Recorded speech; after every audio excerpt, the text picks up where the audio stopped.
Hello and welcome to the first episode of Sutton Impact Family Style after football started. I'm Jason. Yay, football. Yes, yes, What a yes. day yesterday. What a day. I'm happy, I'm surprised, but I'm not disappointed. No. And I didn't think I'd be able to say that a week ago. So more on that later, but let's start off with Cowboys and Buccaneers on Thursday night.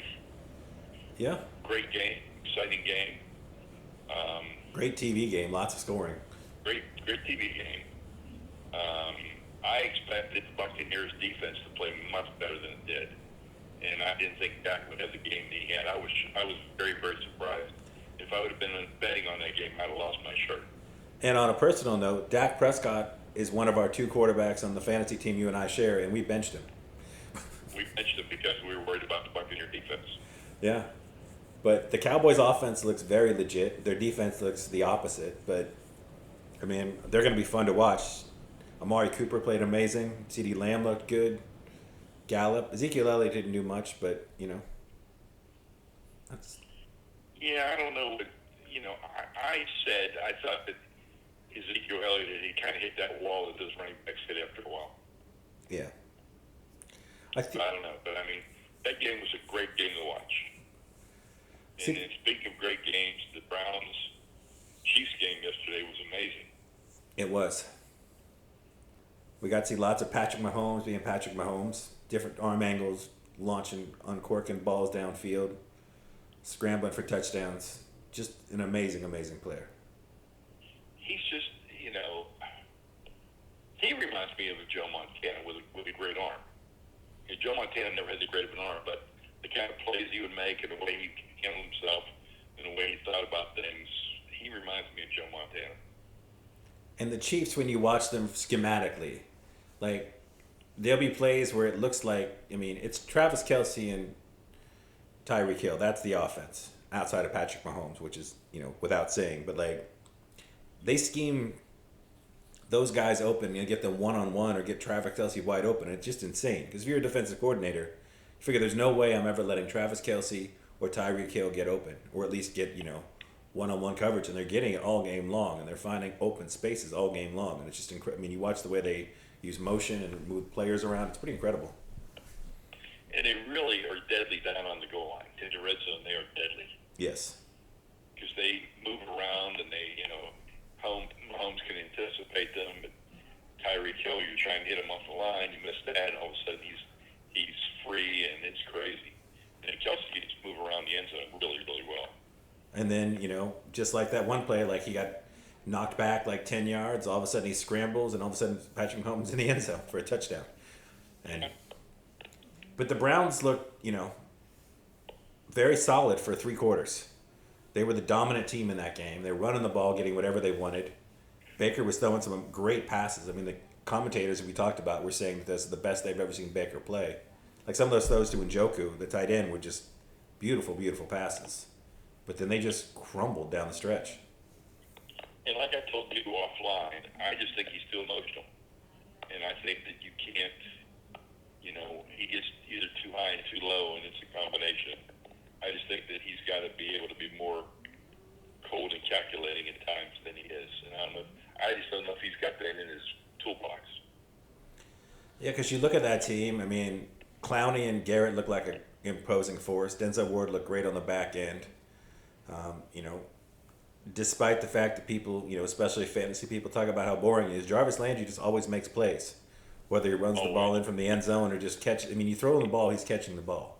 And, Njoku looked great at tight end. Schwartz guy they had playing looked really good too. Yeah, the rookie Schwartz will eventually get Odell back.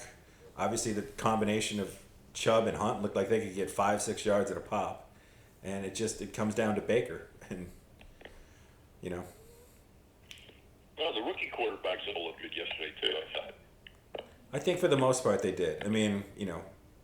Trevor Lawrence threw the 3 picks, but he also threw 3 touchdowns, 300 yards, and he showed what you wanted to see. Like, I saw somebody sort of liken it to Manning's first season in the NFL, where he threw a lot of picks and lost a lot of games, but you just saw enough where you were like, oh, this guy's got it. The poor guy with the Jets, he's got no help on that team. and they just lost their left tackle, who was probably their best player, with a Yeah, but he threw some beautiful balls yesterday. he did. And Mac Jones looked, I think, exactly like you'd expect Mac Jones to look. Very efficient. They didn't get the win, but just, just I solid. thought he looked really good. I thought he looked exactly what you thought. That was a really good game, a fun game, a big game for the first time. And there was, you got to give the NFL credit. That was a lot of big games yesterday. It was. And then, Trey Lance and the Bears quarterback, Justin Fields, they both got in. And, each one had a touchdown. yeah, and they both had nice little plays and showed, sparks. And again, I know he'll probably lose his job at some point in the next year or two, but I think keeping Fields in that role is the Bears are in a different position than the 49ers, but both those guys need a little bit of seasoning. If you're able to sprinkle them in a little bit this year, get them some reps, maybe some games down the stretch, that's where those guys need to be. And that's the plan you want to keep. Yeah, but I don't think they're going to be able to keep Fields on the bench. No, I don't either. I just don't want to. I think if Jimmy G plays the way he did, if they can mix Trey Lance in occasionally, and that would be good for him. But as long as Jimmy G can stay healthy, I think he'll play, and I think that's good for the 49ers. And good for Lance. I mean, he was, he played one college football game last year. He's only 21 years old, and he played at a smaller school. He needs time to, hang out, develop, take mental reps. He's got all the physical skills in the world. It sounds like he's got a good head on his shoulders. So it's just a matter of, I thought Matt Stafford had a great game yesterday for the Rams. Yeah, he did. He's got a big arm, and that team looked really good with him in there. And I don't understand how nobody can guard Cooper Kupp. I think it's because, Woods and Jefferson you got those three, plus you got the tight end. I think they're just a really, and then the scheme they have. Again, just like with the Chiefs, when you watch the Rams, they get players wide open that shouldn't be wide open. And it just, they a little bit of movement here and some sort of route, and all of a sudden you got a guy 20 yards downfield with nobody on him, which is just, that's the Sean McVay, And you can see with Matthew Stafford, they didn't have to cut the field in half. The balls got there on time.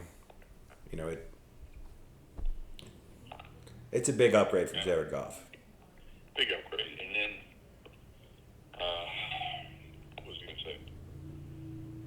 Big surprise of the game was the Packers. So we both agreed that's our surprise game of the day. Yeah, I guess we both picked the Saints to finish last. Yeah, and I take credit because I came up with it, then I talked you into it, and apparently I was very, very wrong. Jameis looked amazing. He did. But as good as he looked, Aaron Rodgers and the team looked terrible. Absolutely terrible. I would have never saw that coming. No, like we talked about offline a little bit. They're 14-2 last year. Aaron Rodgers has been in the league, I think, 15, 16 seasons. So even though he missed most of the preseason, this is basically the exact same team as last year, minus a few offensive linemen, and their offensive line looked terrible yesterday. But I know we talked about it during all the, sometime last year when everything was going down with him. It was as much as you shouldn't trade Aaron Rodgers, it was just a really bad situation. It was like staying together for the kids. Even if you brought in a situation where he was going to come back for a year, and even though this was probably the best place for him to be, I'm sure some feelings were hurt from some of his teammates. It just could not be. And then, I don't know, it just seems like a toxic situation where both sides are waiting for the year to end. And of course, Jordan Love didn't help the situation by being drafted in the first place and then just not looking good in year 3, I guess, now at this point. So. Yeah, I think, we both picked them to still win the division, and I still think they will win the division just because it's the division. Yeah, the Bears lost, the Bengals lost. The Bengals beat the Vikings. Congratulations to the Bengals. Yeah. And the Lions lost. That's, They all lost. The entire division. So, the division we said was our toughest one to handicap, the NFC West, they all won. Yeah. And the Cardinals did so and just... I have to admit, we said the Arizona Cardinals could finish first, they could finish second, they could finish third, they could finish fourth. He's going to be a really even, great division. And they whooped on the Titans. And that surprised me because, I mean, the Titans, a lot of people are picking the Titans to go to the AFC Championship game or even Super Bowl. Yeah, I mean, the Titans lost Smith as their coach and their offensive coordinator, but they brought back just about everybody. You added Julio Jones, you added Bud Dupree, and, a couple draft picks, and people thought, And again, it's too early to tell with Derrick Henry, but I know statistically they say once you hit the 370 touch mark, and if you hit it twice, you're pretty much just done as a running back no matter who you are. And he's done that in the past 2 seasons. And, And I guess the other surprise, I mean, not that they beat Jacksonville, but the Texans looked really good and competent with Tyrod Taylor, the 32-year-old veteran quarterback who keeps getting shafted out of starting jobs everywhere. Well, I'll be curious what game 2 looks like. Yeah. There's a rookie quarterback and a rookie coach coaching his first NFL. It's true. But I think when you think, if we sort of tie in the beginning when we talked about Baker, like Baker's going into next year is his 5th year, I think. Would you pay Baker? In the first half, I would. Yeah, in the first half. But I mean, based on the 4 years you've seen, like unless he turns this year into a Browns Super Bowl run, like I feel like this is almost like paying Jared Goff, where you're paying a competent guy that because you have so much talent around him and good coaching, you can get to a certain point. But are you really paying a guy you should be paying? Because that I don't have an answer to, obviously, but. It's a good question. It's a question that will be answered every week this month. Yeah, because I mean, from what we've seen from Baker for the first years of his career, I've seen the same out of like a Tyrod Taylor. I've seen the same out of a Ryan Fitzpatrick. I can't argue that those, like you couldn't find, while you're bridging and doing fine, hopefully drafting a better future quarterback. Like I'm not sure if I would pay Baker long term and be stuck with him. And then you're in a situation where everybody's good on the Browns, and you're having to trade away a 1st-round pick and something else to get somebody. Maybe they can call the Packers. Maybe they get Aaron Rodgers this year. Yeah. It was very interesting, though. And that brings us to the game of the week. Right? Another surprise. The Pittsburgh Steelers went into Buffalo. Playing so many rookies Yeah. in critical positions at Buffalo and winning the game. And when you give up a 74-yard kick return to start the game on the opening play, the crowd's going crazy, and, your defense played absolutely phenomenal. TJ Watt, 2 sacks, 5 quarterback hits, forced fumble. Cam Hayward was fantastic. Cameron Sutton, and it's so cool to hear Sutton called on TV all the time when you're watching the Steelers play. Yeah. And he played outstanding. He had great special teams plays, played well in coverage, blew up that play on 4th down way in the backfield. Pierre played good. Joe Hayden didn't get his name called, which is your corner is always a good thing. Safeties look good. The rookie Norwood got beat on that play, but luckily Josh Allen overthrew him. But, yeah.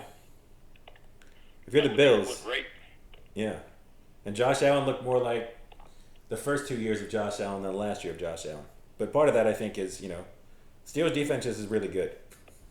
Really, really good. And they have been for a while now. If anything, the Steelers defense looks better than it did last year. Yeah. And, we both, we said when Bud Dupree got paid in Tennessee, we both said, don't know. Is it more TJ Watt or is it more Bud Dupree? And we both leaned to the fact that it was more TJ Watt and having to deal with him, which let Bud Dupree have some opportunities. And I think when you got Tyson Lou up front, obviously the great Cam Hayward, you got Devin Bush and different middle linebackers roaming the field, Minka Fitzpatrick behind you. I think, Yeah, and I think Melvin Ingram stepped in and did a great job pressuring things. And Highsmith played really well as well. Highsmith played well, and I love Jameer Jones too. Whenever he's going to play, I mean, he's looked amazing the whole preseason. But I realize he's just a rookie, but I like his upside. So I think the linebackers really turned out to be a strength. Schobert played. I think Schobert was second on the team in tackles. Yeah, he had 10. Minka had 10. Like I said, they were pressuring Josh Allen all game. And, again, they just looked fantastic on defense. Special teams was a mixed bag. They had they had the block punt for the touchdown. They gave up the big return. Harvin looked great, the rookie punter who they finally kept, who we were all super hyped about. But he had a couple of bad punts, but he also did some really nice holds on the kicks. So, Yeah. and the receivers looked excellent. Yeah. Boswell looked good. I mean, probably the person that didn't look as good as everybody else was Roethlisberger, and that's okay. Yeah. He managed the game. Well, as he said, as he liked to say in the press conference, he said it's not an excuse, but it is a factor. He's like, we had some rookies in there, especially in the offensive line, including the center and the left tackle. Buffalo was an extremely loud place to play. Apparently, it was very windy yesterday, and they held it together. They didn't turn the ball over. No, and that surprised me. Yeah. There were some missed throws, a couple drops, because it's the Steelers. They have to drop the ball from time to time. Deontay Johnson was exactly what Deontay Johnson always is, an incredible catch on the touchdown. Dragged his toes, caught the tip ball, stayed in bounds, but then he also dropped 2 easy passes through the rest of the game, along with some other catches too. So, and Najee Harris played every down. Yep, and he had some spurts. He had a couple nice runs, but a lot of just 1 and 2 yard runs. Where he's getting swallowed by 2 or 3. Yeah. I wasn't impressed with the Steelers run blocking. I thought it looked just like the Steelers run blocking last year. Yeah. But as they pointed out, it was 2 rookies in their first game in the NFL. You only had one starter, who's probably the weakest starter they had last year, playing in the same position. And they were on the road in Buffalo. It was loud. It was noisy. So, it's somewhat of what you'd expect. And it's hopeful moving forward. We'll see what the Raiders look like tonight against Baltimore. But as the Steelers, I thought they would start off 3-3, and I was counting this as a loss. So it's pretty exciting, I think. As was I. And it's in LA tonight, or it's in Las Vegas tonight, so. And the Ravens have lost 3 players in the last week, including Dobbins, Gus Edwards, and Marcus Peters, the best cornerback, all to ACL injuries. And I think they have a couple of other guys banged up. So they just seem like they might be that. Every year it feels like there's a team that's just cursed. And they might be that team that just, it's not going to be their year. Maybe we'll see Le'Veon Bell tonight. Yeah, that would be crazy. Wouldn't it, though? It would. Despite the holdout situation, I like Le'Veon Bell, and I wish him well. I like Le'Veon Bell too, but it will go down if nobody lost more money by their tactics than Le'Veon Bell. Outside of Dennis Schroeder this year in the NBA, yeah, that's probably true. Yeah. Who turned down $90 million, now he's playing for $5 on a 1-year deal with the Celtics. Yeah, but we talked about before with Le'Veon Bell's situation, like if you're running back, if you're lucky, you're going to get a second contract, especially as a first or second round pick. Yeah. And you do the best you can, but what can you do? Well, Antonio Brown had a big game that first game too. And Antonio Brown's not getting Antonio Brown money, so we're going to see how this plays out. No, but I think, not to give him even more praise, but the magic of Tom Brady. Like, as soon as he caught the touchdown, Brady was running towards him. He was looking at Tom Brady. They have some sort of weird, friendship, buddyship that just, and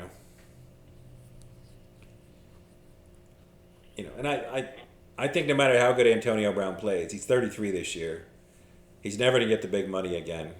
And the best he's ever going to get is, an incentive-laden contract where he has to go out. But I think, I think making $5 or $6 million a year plus maybe a Super Bowl bonus with Tampa Bay winning a Super Bowl, I think that might be good enough for him at this point. I hope so, because a lot of ego there. So we'll see. He's one that I worry about seeing some sort of, 60 minutes special on 10 years from now when he's out of the NFL. But hopefully things change for him. I don't know how much therapy he can get, but, hopefully he gets something. See how it goes. Yeah. Talking about the college game, Florida State 0-2 coming out of the box. I don't know where this is going to go. That was an ugly loss to Jacksonville State. It was. And, It's no longer Bobby Bowden's Florida State team. I mean, at this point, you could argue they're behind UCF. You know, I mean UCF Yeah, is you now, can argue that for sure. that's now a Big 12 school. And it's got a couple years of winning. USF has started to put together a nice program. Florida is still Florida. Miami, I think they've fallen pretty far in the pecking order, and it's hard to imagine them coming. I don't know what they're going to have to do to come back. No, and UCF went into the Big 12, a week in Big 12 without Oklahoma. UCF could be a gangbuster right off the bat. Yeah. It's going to be interesting to see how that plays out. And then we talked about Oregon. Oregon beating Ohio State in the horseshoe, that's the biggest part of the story. They won in a full house in Ohio State. That's big. Because like we talked about, that's usually a game I that... think this could be maybe it's a big deal for the Pac-12. UCLA looked good. Oregon looks good. Yeah. Maybe this is a year that the Pac-12 comes back a little bit. Maybe they won't just have the best uniforms. Maybe they can have, good football, too. Because Yeah. that's typically a game when they come to the East Coast and they play a big school. That's usually when the Pac-12 gets their loss. But clearly they did not, and they looked great against Ohio State. And I don't know how good Ohio State is, to be fair, but Yeah. Well, we're number 4 in the country, so we'll see. And you can't ask to be in a better spot than that, other than number 1, obviously. But if you're top 4, Yeah. you control your own destiny at that point. So the big matchup this week: Alabama and Florida. So we'll see how good Florida is. Yeah. I don't know. I mean, I think Florida's just got to hopefully keep it within 2 touchdowns. I think would be a win for them at this point. I mean, Alabama's just Alabama. They just keep plugging in somebody new, and they've got 10 5-star guys behind that guy, and they just keep rolling. Roll Tide, as they say. So, good for them. Yeah. Well, football was pretty much the story of the week in sports. I don't really think we had a lot of other sports stuff. But we had some entertainment. Well, what's the official move Oh, of BYU, UCF, Houston, Cincinnati, the Big 12? yes, the official. So that's all official, and we'll see how it all plays out. And how early they're going to go, and if they're going to pay something earlier, whatever they're going to do. But that's official. And I did get a vibe, though, when I was in Stillwater this weekend, that there probably a year to, when this TV contract goes up, and the Big 12 might be adding some more schools again. Okay. And Interesting to see how this all plays out. yeah. Well, especially long term with college sports in general, football. Although Oklahoma State has got some rich alumni, so you would think there would be opportunities to bring in, maybe a couple more 5-stars that, will go to Stillwater and enjoy themselves. We'll see what happens. It'll be interesting. Yeah. Well, And Texas lost to Arkansas, and Arkansas had a lot of fun since they've been a bottom dweller in the SEC, and they beat Texas, and that used to be their big rival. I know. So that's going to be another fun story to watch. Yeah, to be able to It see. just feels so good to be talking about football and excitement and fans this time, doesn't it? The fans have made a big. I mean, I'll always love watching football. Like, there's no question about it. But, hearing the Chiefs crowd, in the Buffalo crowd screaming was pretty exciting yesterday. I can't lie. It just, it adds just so much to the game. I mean, it's part of the game. It just is. And we're slowly seeing it start to trickle back in all forms of entertainment. It's really nice. Because you could tell, like, once the crowd got going, it was hard for the Steelers, it was hard for the Browns. And just really can't compete with that. It's a challenge playing on the road. Yeah. Definite challenge playing on the road. And it starts to feel, I mean, the look and feel, because it's, I just put my mask on every day when I leave the house, and it doesn't even feel like it just feels natural at this point. And it's nice to slowly see, like, some forms of the old world slowly trickling back together. I know we still have Delta and some other stuff happening, but it just, it's nice to see. the vaccinated people in the stadium getting to watch the game and scream and yell and hear some of the Chiefs chants. Yeah, I saw on my way to Oklahoma, we had masks on the plane. And once we got off the plane, I sure didn't see many masks the whole time I was in Oklahoma. No, it's back to, early days again where some people are, some people aren't. And, I don't know.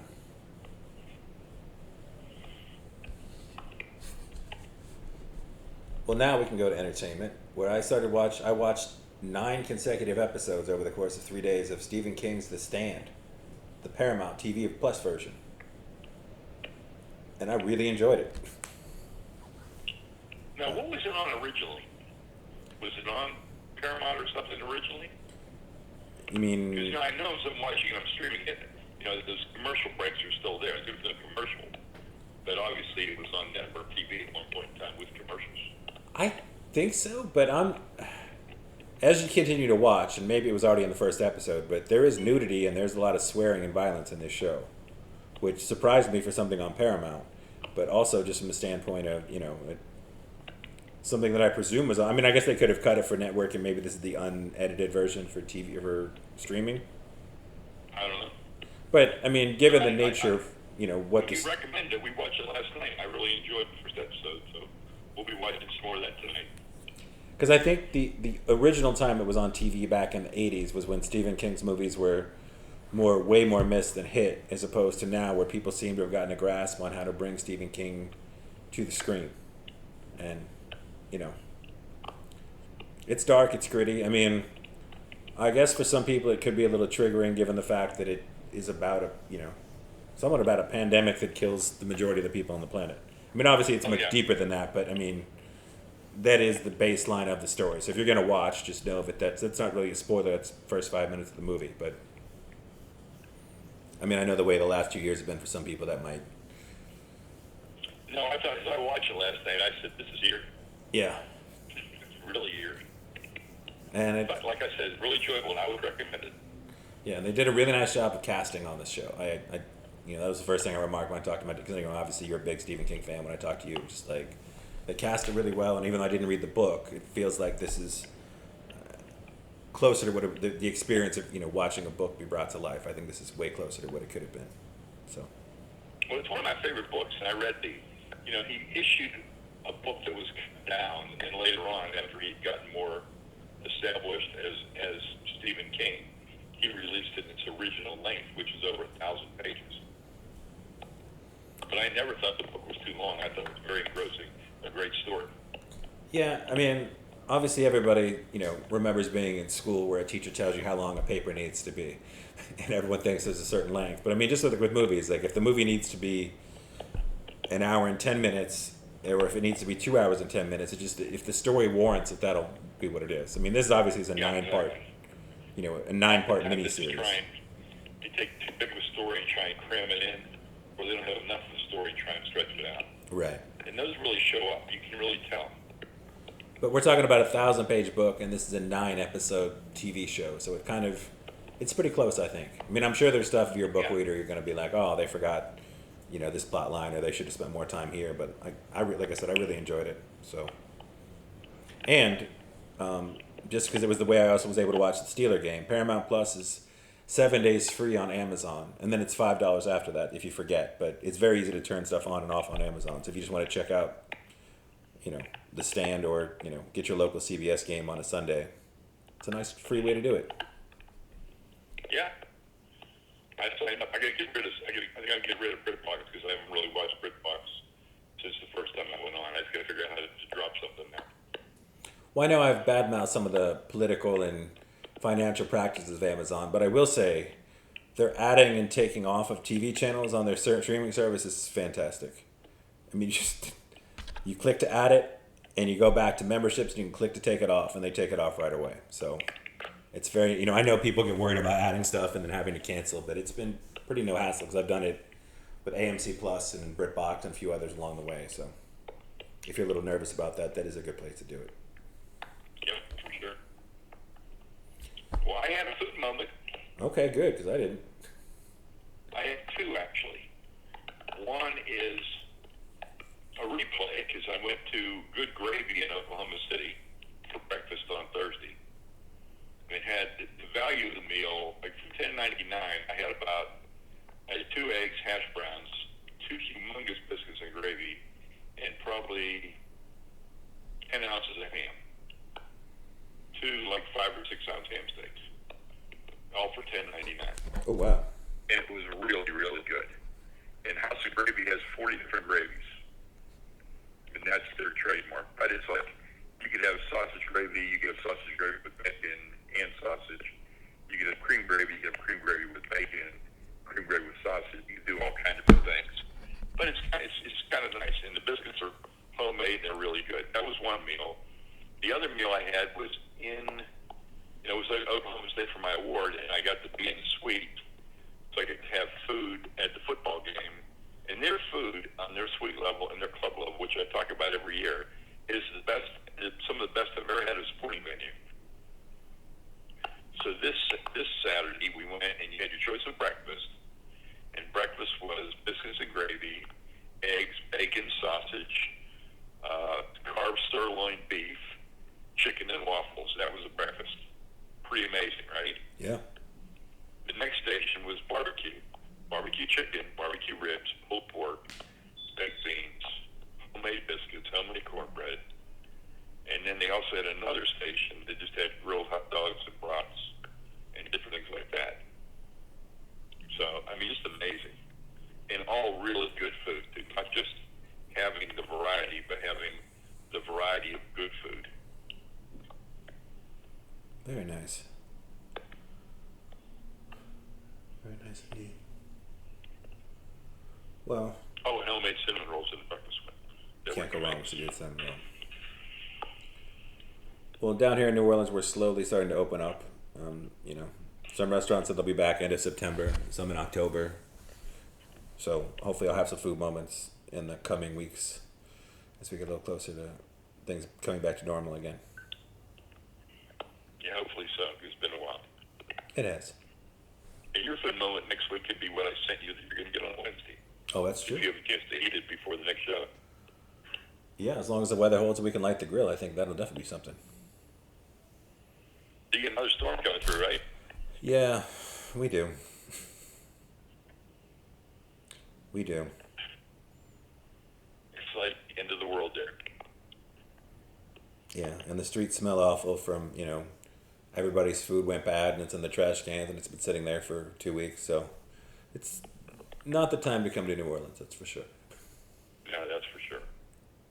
But, the city is a resilient city that usually recovers quickly. So, hopefully people get back on their feet and get everything back up and going again. Well, we've got another great week of football coming up, which will probably again be the dominant theme of our show for a couple weeks now. And exciting. Things start popping up. Yeah. But then we got NBA, NHL on the way. And our Penguins second.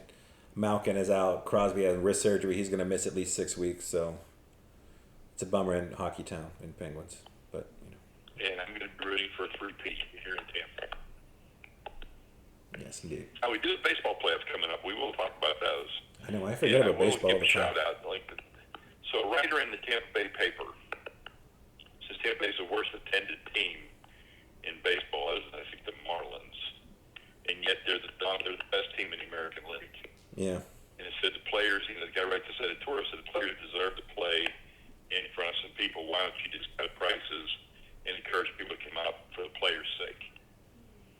So the Rays just announced $10 tickets for the rest of the games this year and discounted concessions.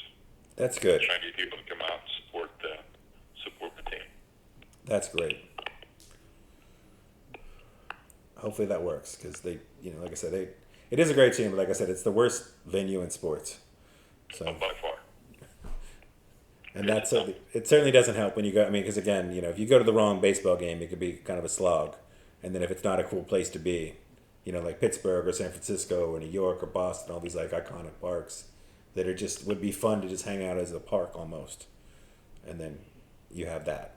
So you have this. It's exactly what you have.